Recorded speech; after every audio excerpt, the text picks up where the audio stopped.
या ठिकाणी ज्या दोन गोसावी समाजातील मुलींच्यावर जो अन्याय अत्याचार झाला त्याचा भारतीय कम्युनिस्ट पक्ष लाल मोठा कामगार युनियनच्या वतीनं शिरोळ तालुक्याच्या वतीनं जाहीर निषेध करीत आहे।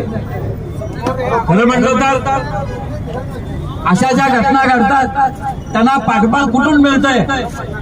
कारण कुणाला तर वाटतंय मी यातून निर्दोष होतो म्हणून प्रत्येक नागरिक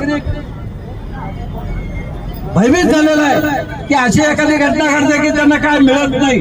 त्यांना कुठं एवढे अन्याय होऊन सुद्धा आपल्यावर सर्व नागरिकांचा दबाव असून सुद्धा अशा घटना का घडतात?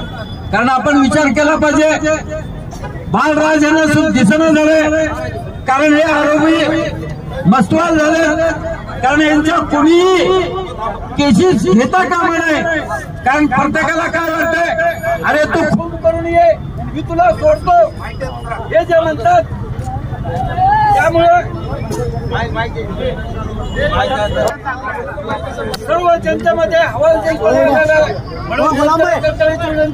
आज जयसिंगपूर या ठिकाणी झालं तसं आपले कार्यकर्ते म्हणतात सरकारनं काहीतरी दबाव केला पाहिजे। सरकारच्यावर दबाव यायचा असेल तर असंच सर्व पक्षीय सर्व जनतेने एकवटून या